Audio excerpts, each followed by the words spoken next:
Hi there, this is David, and welcome to New RPG News. We have a lot of stuff to talk about today, starting with some Wrestle news, which is an indie RPG, some Hyperdimension Neptunia, Ys, Forspoken, Final Fantasy XVI, and Pokemon leaks. Yeah, lots of stuff to cover this week. But we're beginning with Tales of Symphonia Remastered, launching February 17th worldwide of next year. This is not a Tales of Symphonia remake, this is just a straight up port remastered. And it's not coming out for the PlayStation 5, oddly enough, just the PS4, Xbox One, and Switch. So yeah, if you've played this game before, don't expect anything new. Me personally, myself, I will not be purchasing this game. The reason being is I already have it for the GameCube, and not only the GameCube, I already have it for the PS3, where it was already remastered and bundled with Dawn of the New World, its sequel. This one isn't going to get bundled, so to me it's almost like a downgrade. Yeah, it's coming on the PS4, but the difference between, to me, I'm not a graphics person, like it doesn't really matter, you know what I mean? To me, the difference between a PS3 and a PS4 isn't that much, especially to buy, you know, the same game again for the third time without the sequel. Kind of odd. But yeah, for anybody who hasn't played this yet, fantastic entry in the Tales series. Be sure to pick it up if you haven't already. Now there's Wrestle. When this was first announced, I was pretty excited about it because it's just so off-kilter and unique. It's a wrestling RPG, like pro wrestling and stuff, like Hulk Hogan, all that kind of stuff. I used to watch that, you know, in the 90s and all that. And it is now launching in May 2023.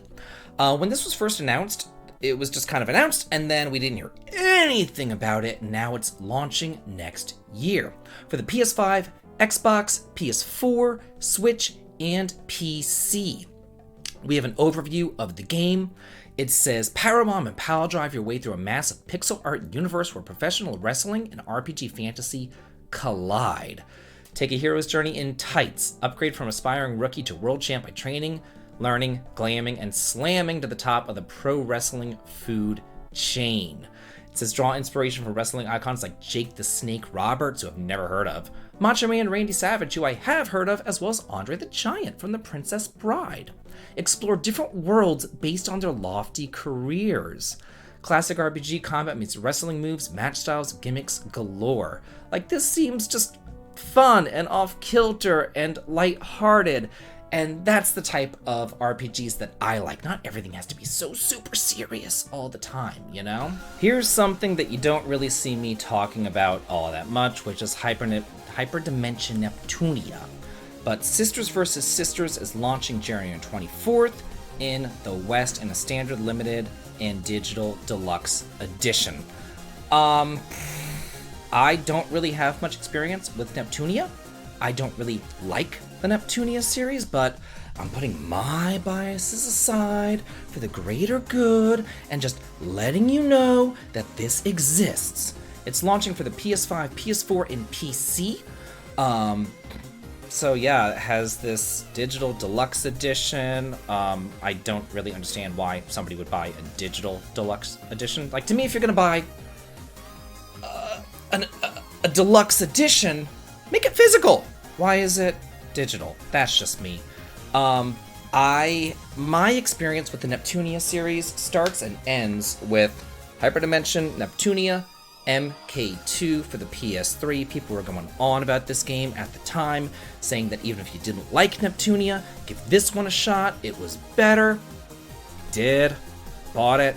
Gave it a shot. Did I like it? No. There's a reason why I don't really talk about this series on my channel. It just seems so odd. I mean, maybe it's better now, I don't know. I retried the Atelier series after taking like a decade-long break from that, and I've kind of fallen in love with it a little bit, at least Atelier Ryza, so maybe this is a little bit better.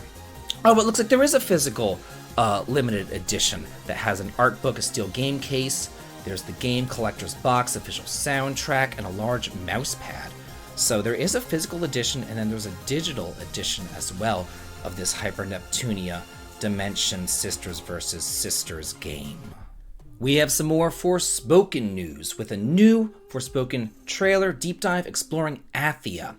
And this is just showing some different things that you can do in the game world. The trailer is currently showing right above me. It's talking about monuments and everything else like that, different flashbacks that you can do, kind of to look back in the history of the world.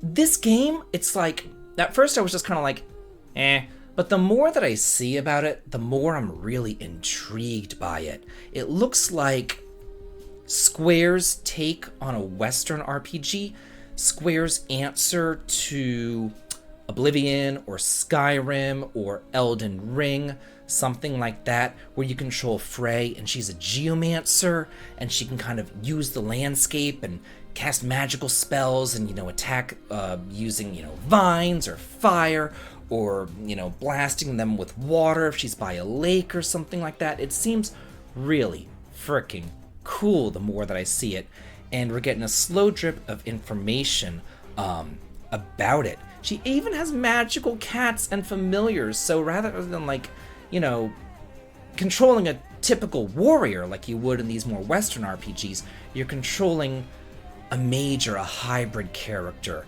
which is kind of cool, I've got to say. This is coming out January 24th for the PS5 and PC, unfortunately not the PS4. It looks to be rather long, rather robust, open world, lots of stuff to see and do in this game. The more I see it, the more excited I become about it. Now we have some Ys news. The next Ys game is going to launch for the PS5, PS4, and Switch by September 30th of next year in Japan. We don't have an actual release date yet. We're just getting a slow drip. Last time I came to y'all and I talked about the next Ys game, Ys 10, they wanted to release something this year to celebrate the 35th anniversary of Ys, but they just weren't able to. So it's going to be coming out next year in Japan. No word on a Western release date or anything else like that. We do know that it will be taking place in the continent of Vesperia. It's going to be taking place back in time, kind of around the time of Ys 1, 2, and 4, somewhere in that general timeline. Falcom also announced that they will be releasing 3 total games for the Nintendo Switch in Japan next year. So if Ys 10 is one of them, we don't know what the other 2 games are. So yeah, maybe a Legend of Heroes game or something like that. Maybe a compilation of Ys. Holy crap, an Ys compilation. I would love that. Like Ys 1 through 6 or something like that. That'd be so cool. Oh my god, I'm just thinking to myself right now. Like all those shorter Ys games that you can beat in like 5 hours, all bundled together, and then maybe like a 7 and 8 bundle or something like that.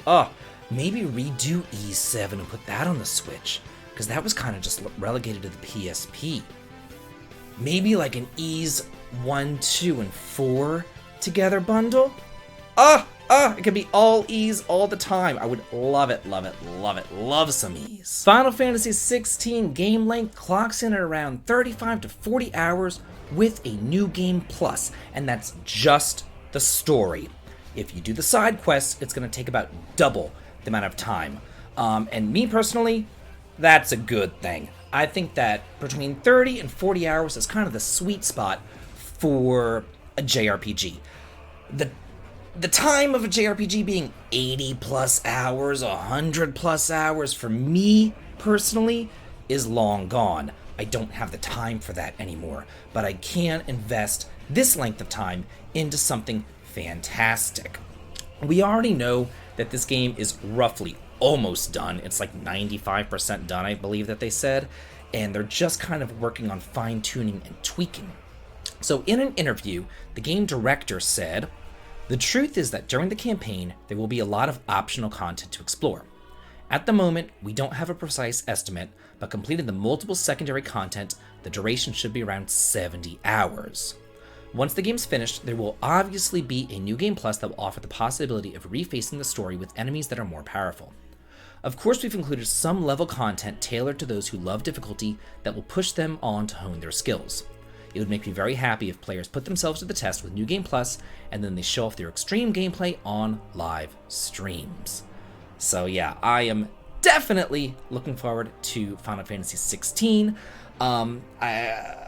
It doesn't, it's changed, it's different, but it's Final Fantasy, and you gotta play it. Like, it is what it is. It's Final Fantasy. It's been with me since I played the first game in 3rd grade on the NES, and I can't stop now, as much as they try to force me out of Final Fantasy with all the changes that they're doing to the gameplay.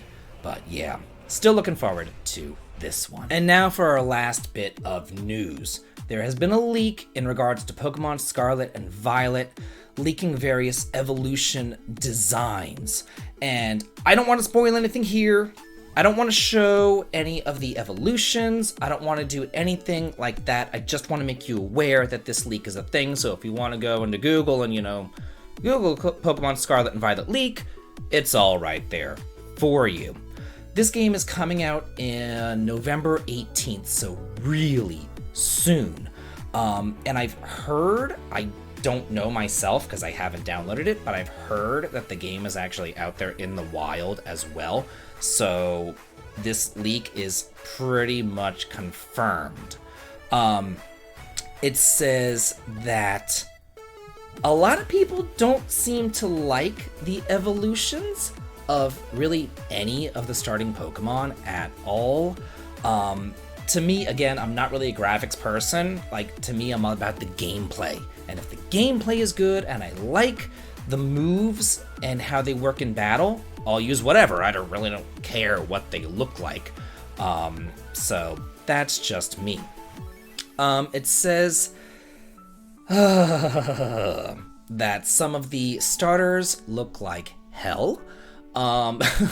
Like these people are kind of toxic talking about this game.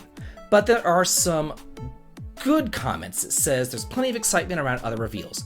Fans have reacted near universal admiration over developer Game Freak's ability to deliver new cuties like Smoliv, Grievard, and Lechonk. Leaks have seemingly revealed another new and already beloved design, the armless evolution of Setian, named Setotl.